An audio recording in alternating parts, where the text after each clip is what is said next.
Good day and welcome to a new video. Don't forget to like, share, subscribe! Heyo and welcome to Weekly Tips. When I'm putting some sense in your tip jar. Welcome today. Welcome to the channel. Feel free to like, share, subscribe. Today we're talking about developing thumbnails. With this little critter here. Basically, you know, it's a follow-on from last week. Last week I talked about thumbnails. So basically I'll run you down of what I talked about. So basically we were developing little thumbnails for ideas. So we had like a landscape, like creature, where to stick the creature, and the landscape. Then we had like designing a creature, different like thumbnail designs of how I want, say, a horse. I think it was horse shark or something like that. I'm not 100% sure what it was, but it was some sort of creature. And then, you know, designing landscapes.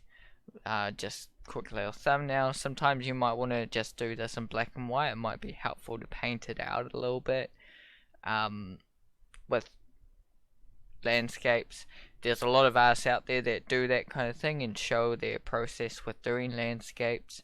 You can go check those guys out, like John Hardesty, I think, does it. Some of the schoolism stuff in there you can find their kind of landscape works. Can't remember the names of all of them, but yeah. But anyway, today I was gonna talk a bit more about like creature design and kind of developing your thumbnail from there.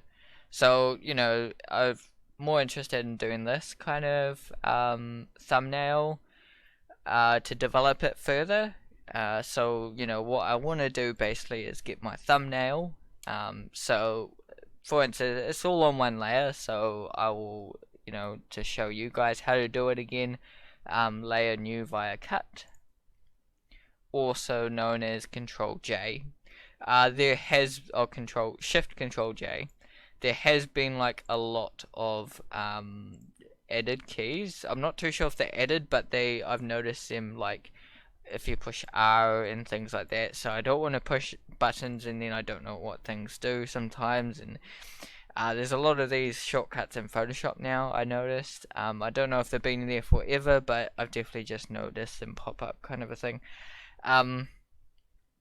But anyway, you know, you get your thumbnail and then you decide what's in the thumbnail, like what the thumbnail means. It's this design, obviously. Think about maybe if you want to develop it, you will need a little bit of background research on it. So, you know, it's going to be some sort of horse-like shark creature, obviously. That's what I'm creating. So I've given research of a horse and a shark as well. And also I've found some indirect kind of references, like Star Wars creatures, and then a shark horse, kind of a creature that someone's already designed. And you know, for different things, you know, for landscapes, this could be anything from like old photos to you know, old paintings of landscapes. It could be like Jurassic Worlds, or you know, anything that you can find, like Mesopotamia and Egypt. You know, it could be something themed. Could be a color theme or something. Indirect, you know, reference can be a lot of things. So just something that adds a little flair to it, I guess, to what you're working on. It can be really helpful to have a little bit of indirect detail. I think it's something that I do kind of lack a little bit for myself, is using a lot of this indirect kind of reference. And you know, in the future I'll probably be hopefully using a little bit more like indirect references and stuff. Yeah, so that's, you know, that's my reference right there. So once I've got this like quick thumbnail sketch, I can now go on to draw kind of better ideas from it. So this is not developing an idea, it's getting a thumbnail into an idea that you can either take further and develop into a final sketch and things like that. So, you know, this thumbnail, what it means, you know, just having a design of the creature. It obviously has, you know, this kind of downwards face, kind of like those dinosaurs, those really long neck dinosaurs. Then it's got, you know, kind of a fin here, and some sort of like humpy back end, maybe, yeah, fin. And it's got similar horse-like legs, I guess, but they seem a little bit funny. Yeah, a little bit of development work here.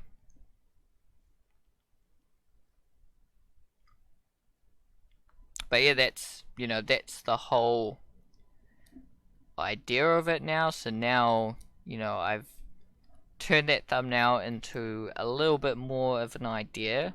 And you know, from here you can do more ideas of it. Say you feel like maybe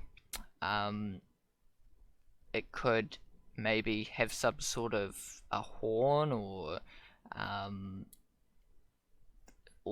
spikes. You could trial, you know, different, give it some more teeth.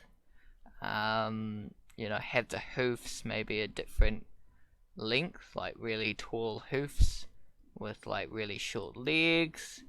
You can play around and have lots of fun, and then, you know, from here I'm gonna discuss this further, and in another video you'll see me like talk a little bit more about it, and, you know, taking these ideas and developing those. So yeah, today you've basically learned about a little bit about, you know, taking your thumbnail and developing it a little bit further using a little bit of reference. You know, these are kind of short videos, but hopefully you do have learned something today. I'd like to, obviously, I'd love to do these videos a bit longer, but because I'm creating these short contents, video every week, they can't be too long. So hopefully you did enjoy this one, and I'd love to delve in a little bit deeper and things like that. So feel free down in the comments if you liked it, if you'd like me to delve in further. What do you do to develop your thumbnails into better ideas? Any, you know, feedback on this video or anything I'd said in this video, I'd love to hear it. Thanks for checking out right to the end as well, and we'll see you in the next video. Goodbye.